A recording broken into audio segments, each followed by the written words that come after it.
I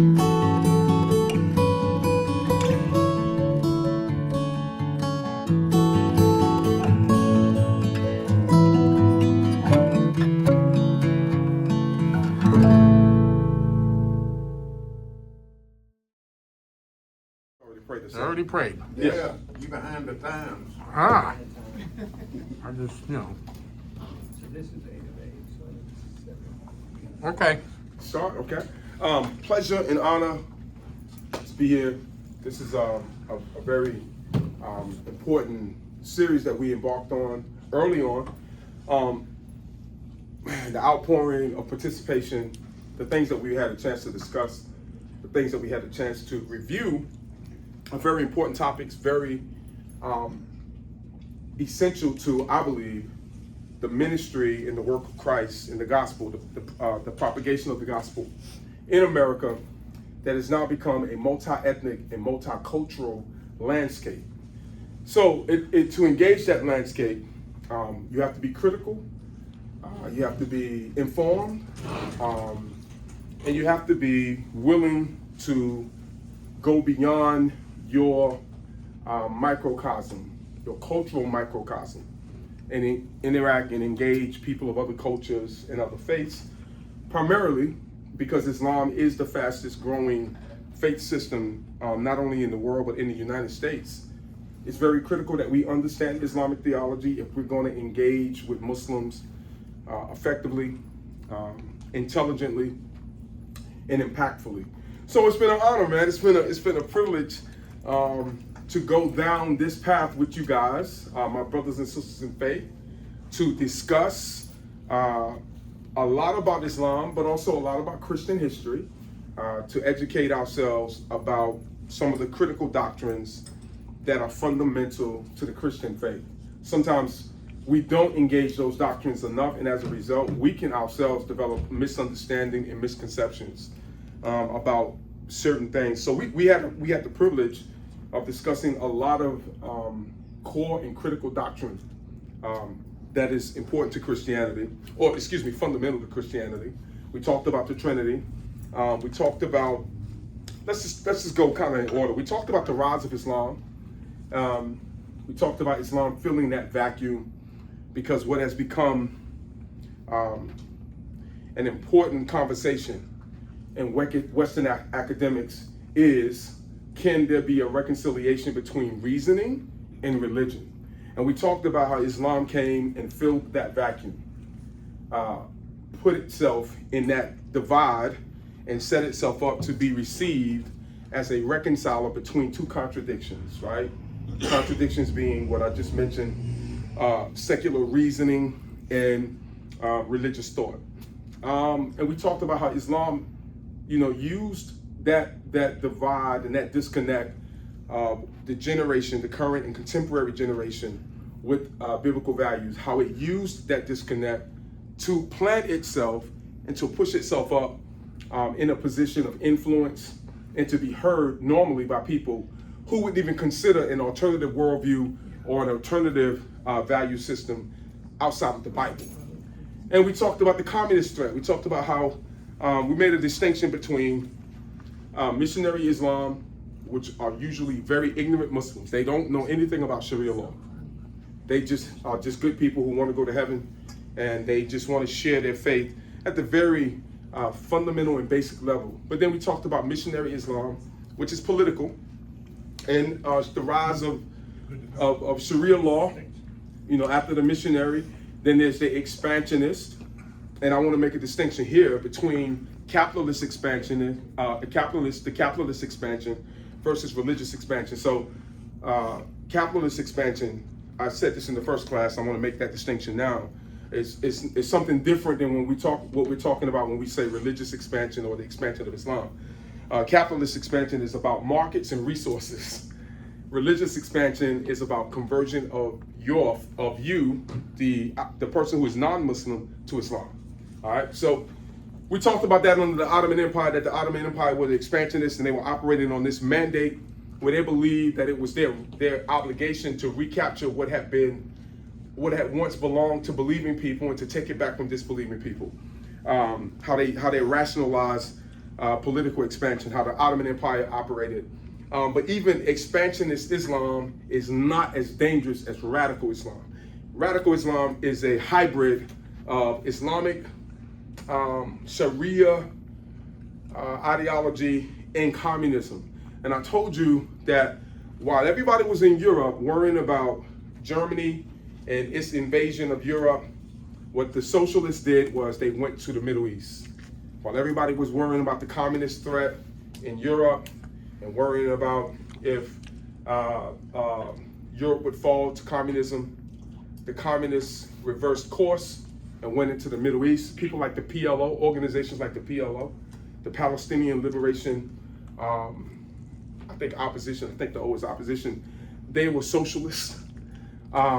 The government of Iran operated on socialist principles. Socialism is the first step to absolute communism. So we talked about that. We talked about how Islam has operated and how it has been assimilated in different places when it has been motivated by different dynamics. And we discussed some of those dynamics. Then I gave you some weapons. I told you that the foundation of Islamic thought and the foundation of Islamic civilization and the foundation of Muslim life is the Quran. And the Quran gives us an acid test for its veracity. Is it authentic or not? And I gave you the evidence to refute that claim that it is authentic, that it is what it claims to be. It claims to be immutable, unchangeable. It claims to have uniformity. That there in the manuscript traditions of Islam, there is no uniformity. There is something called the qira'ats, these different ways and styles of reciting the Quran, when actually it disguises the fact that there are many different versions of the Quran. So the uniformity argument fails. That was the first thing that I told you about. I told you about the immutability. The Quran hasn't been changed. We know that it has been changed. We know by virtue of what we've discussed, these different styles of reciting the Quran, how in some parts of the Muslim world, certain reciting styles are not even accepted as orthodox, right?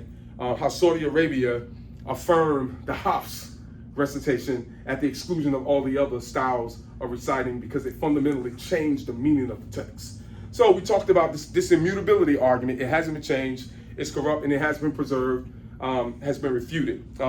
And I gave you 3 or 4 different criteria for refuting this argument. We talked about Muhammad as a person, the claims that have been made by Islam, that Muhammad is mentioned in the Quran, in the Bible, in the Old Testament, in the New Testament. His name is not there one place, not one place. But the Quran says it will be found there, and we know it hasn't.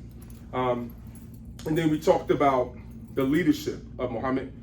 Subsequent to Muhammad, we talked about his legacy of leadership and how that leadership was violent. It was plagued by violence, how it started in violence. And for many of the leaders who were Muhammad's close companions and disciples, it ended in violence. Wherever Islam goes, within 100 years, that place falls into degradation. It falls into moral, political, and economic decay. It's like a rule. Wherever it goes. So we talked about we took the high road. I know a lot of people are attacking Muhammad's person and his character. I don't think it's necessary to do that when we have so much of an abundant evidence to use based on what Islam claims. Don't even have to attack his character. Don't even have to bring out his flaws and defects of character as a human being. So we took the high road on that. And then we talked about a slew of other things, man. We talked about the Trinity. We talked about the doctrine of kenosis, which is a very difficult doctrine. Very, very difficult issue to point out. And then we talked about why we talked about those things. We talked about those things because they are part of the autobiography of Jesus. Jesus' life doesn't start when he was born. According to our book, it started in pre-eternity. He made a decision to empty himself of executive privilege, ontological privilege, to come to earth so that he could be sacrificed for the redemption of mankind. All of this is a part of understanding the impact of what Christ did. If you start, like Muslims, if you start from the birth of Jesus, then you miss the other good stuff. that happened in pre-eternity, like the kenosis, this emptying of himself, like the incarnation, like the word becoming flesh. All of these things are important because to Christians, they all represent the autobiography of Jesus Christ. Don't let Muslims or anyone else curtail Jesus' autobiography. Don't let them start the autobiography of Christ from his birth.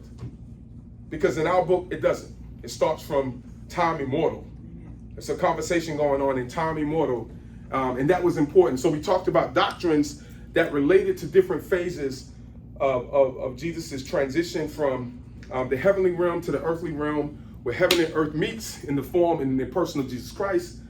So that led us to talk about a slew of other things like the apostolic doctrines and the apostolic age. We talked about the Cappadocian Fathers. We talked about the Trinity, the hypostatic union. We talked about just a slew of other doctrines that are important to Christianity, but also important to you understanding who Christ is in totality. We've come today to celebrate the end of that long conversation. It's been a long conversation. It's been 8 weeks of conversation, but it's been very much needed.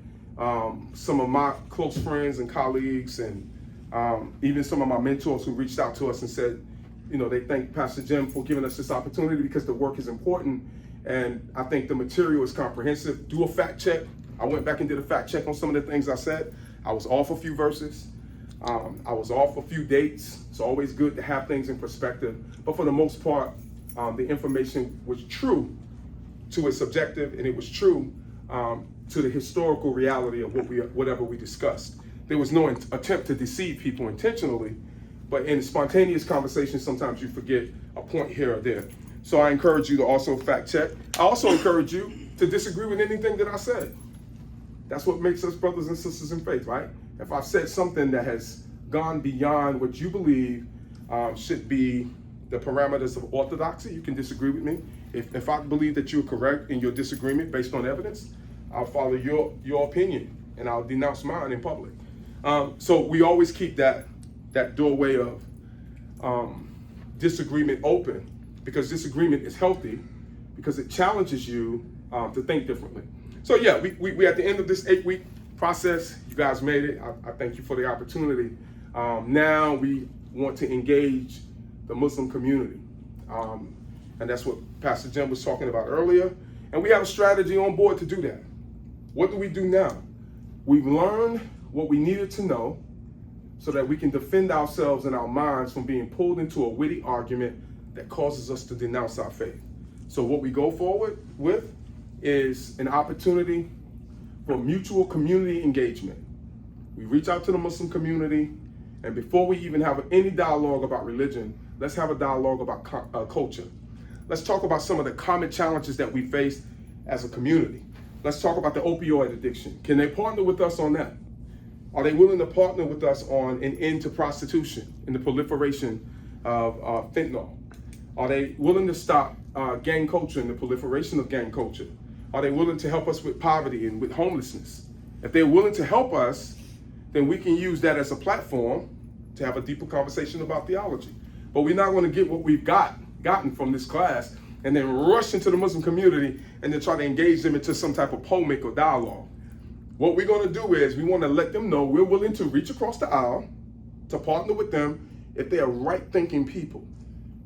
You have to be in your right mind. If you're right-thinking, in the sense that you're not an extremist, you're not a jihadist, you don't believe that the best way to reconcile disagreement with another group of people is to blow them up. You don't believe that. If you're right-thinking in your mind and you operating out of the right psychology, then we'll reach across the aisle and we're willing to have a dialogue with you. So that should be the next step. The next step it should be to engage these people in social work that's going to have an impact on society. So societal work should be the objective. And then after that, we set them up for a conversation. Once you see that we mean well and we are not intent in any way, ill-intended in any way, that we can engage them in that way. So, any questions about this process? Any questions about what we've discussed? All of the things that we've discussed, you guys have been there. Take some questions. If you have any. If not, we're gonna eat. For real. No questions? Any comments on? Well, it's not the first time that it's been done, okay? Yeah. I've seen, how do you call it? I have seen, I don't know the word for it, but where there is a stage and there is a dialogue between, you know, a Muslim, a Jewish rabbi, and a pastor, or you know. Yeah. I've seen that, so it can happen. Yeah, what's different this time, I've seen that also. What's different is that a lot of times, those people who are on the stage don't even know each other. Right. They've been selected by their respective groups and communities to be a representative of a specific type of idea or specific type of ideology. What I'm proposing is You want to getting, build a relationship. yeah, built, because our faith is built on the premise of God wanting to have a relationship with us. So let's use that premise. Let's extend on that. Let's build a relationship with them, and through that relationship, once they see these are well-intending people, these Christians, they want to correct the ills of society. They have answers and they have solutions. They know how to mobilize resources to get things done. Once people can see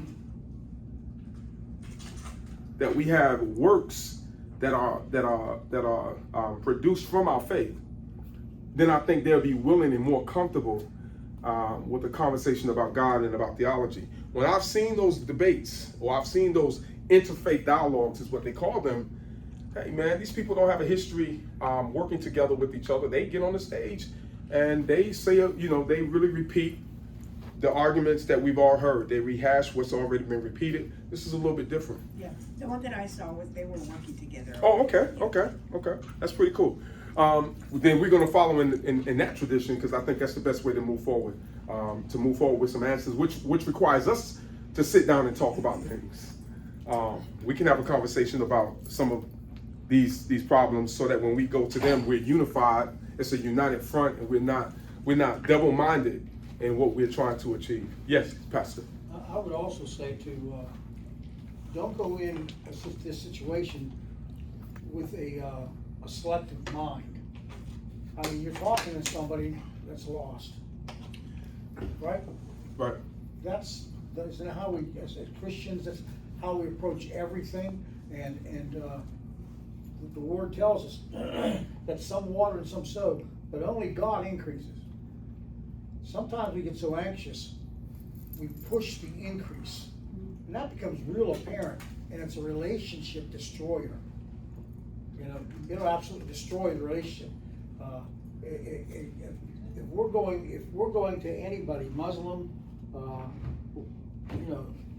atheist, whatever the situation is, we sow and water, and we expect the Holy Spirit to do the increasing, and we just follow that increase, you know, and sometimes stuff like that happens right away. Normally when it happens right away, it's because you come in on the tail end as somebody else sowing and watering. That's right. Okay? But we don't increase anything. Do not fight for the increase, is what I'm saying. Yeah. That throws off all kinds of evil vibes. Yeah. It really does. Yeah, absolutely. Can you have a Muslim brother or sister as a friend? Absolutely. Yeah. Absolutely. Yeah. And let's see what God increases. Yeah, absolutely. So that's it. It's a strategy premised on wisdom and love. So that's how we're going to move forward. Any more questions? Any comments about the class in general? General comments. Well needed. Well needed, brother. Praise God. Amen. Okay. If that's it, I'm going to eat. That's it. Food's already blessed. Yeah. Unfortunately, already ate by some people.